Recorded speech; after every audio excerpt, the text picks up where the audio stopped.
Have you ever seen some footage from the end of the 90s when the sound of breaking glass indicates to the audience that Stone Cold Steve Austin is about to make his entrance into the arena? And the reaction that comes out of the crowd the second they recognize what that means?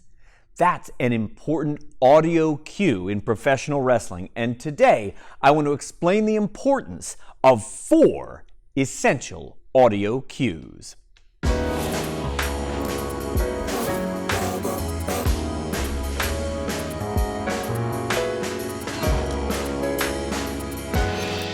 I'm Mike Quackenbush, and this is Till We Make It. Today on the program, let's talk about 4 essential audio cues that help inform the audience as we move throughout the performance of a pro wrestling card.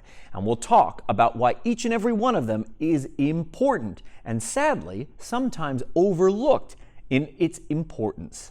I'd like to start with a discussion about one of these audio cues that is often gotten wrong, and wow, can it kick things off to a terrible start when we don't get this sound right. The sound of a ringing bell is an essential pro wrestling audio cue. It is the bookend for the action. It calls the audience to attention and makes them look at the ring. And sometimes people are tasked with ringing a bell that have no idea how to actually do it. And you'll know if you've ever heard a bell rung like this. If you are ever tasked with ringing a bell, it's important to know bells are struck from the side. As fundamental as a ringing bell is to a professional wrestling performance, I can tell you firsthand it's the kind of thing that is often never taught at pro wrestling training centers, but desperately needs to be. And if you are assigned the task of being the person who rings the bell, you can't possibly strike the bell loud enough. It is so important that the ringing bell commands the audience's attention, no matter what the size of the venue might be. Bear in mind, the sound of a ringing bell in professional wrestling can mean more than just the bookending of a match, its beginning and its end. For example, a performer who's passed away might be memorialized at the top of the card with a 10-bell salute. Especially for something somber and respectful like that, it's really important the sounding of the bell is done consistently and well. It can also be used in a situation where the referee has lost control of the proceedings, and the repeated striking of the bell needs to communicate to the audience how chaotic things have become. The sound of a ringing bell is one of the essential audio cues in professional wrestling, and the second one we mentioned at the very top of the video. It's when the entrance music begins. Although Stone Cold Steve Austin's music is an easy example, I bet with just a few seconds of reflection, you can start to identify other songs that have a similar effect on the audience. They garner an immediate reaction. But for this to be the case, it must be audible. The volume must be loud enough for the room to hear the music in the first few seconds. Those first few seconds of recognition are essential to eliciting the proper response. And there are certainly those people tasked with handling the audio equipment that seem to think gradually bringing the volume up after the track begins is a viable solution to this, and I'm here to tell you, I don't think it is. I think you're wrong about that. You should play it more loudly. It is ingrained in wrestling culture to immediately identify the theme song and know which performer that is associated with. And so, starting loud and then having to work your way back down is a good option. But starting too quiet and then trying to level up misses the importance of the audio cue, which has to hit the audience with immediacy.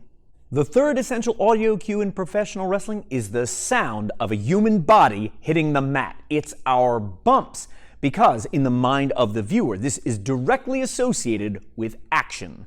Throughout the course of a performance, the bell is not ringing constantly. Throughout the course of a match, different songs are not playing all of the time. And similarly, when we perform, we don't want to constantly deploy the sound of the bump. It is an important audio cue that needs to be reserved for specific sections of the performance so that it gets the right reaction, but is not overplayed as the card goes on.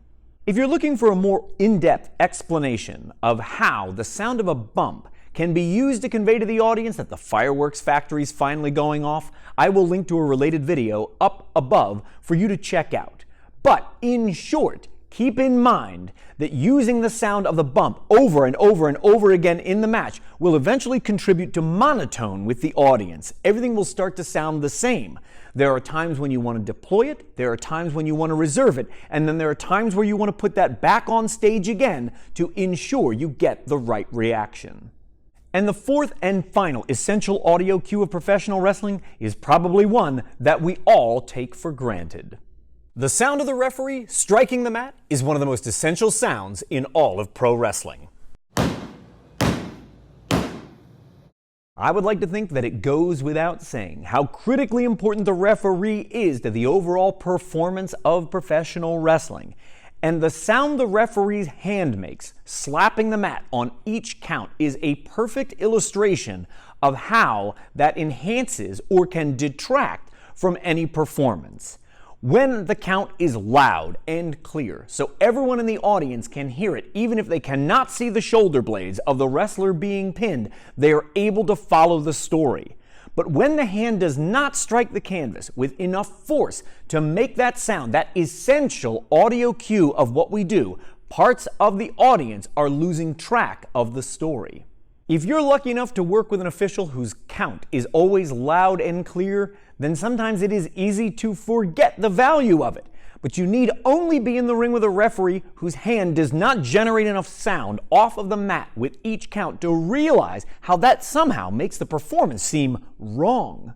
I do appreciate that individually any of these audio cues might seem negligible, maybe even trivial.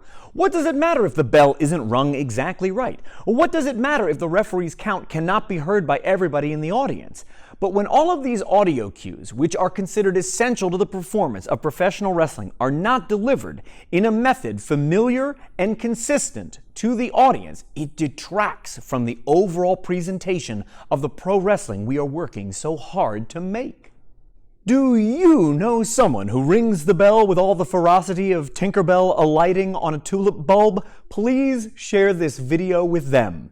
Do you know a referee who, for whatever reason, holds their count hovering just above the canvas rather than actually smacking the mat for each of those really essential 3 seconds? Please share this video with them.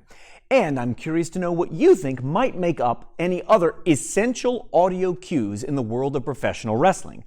Join the conversation down below in the comments section, and as soon as you're done, make sure to subscribe, ring the bell, and give us one of these here at Till We Make It.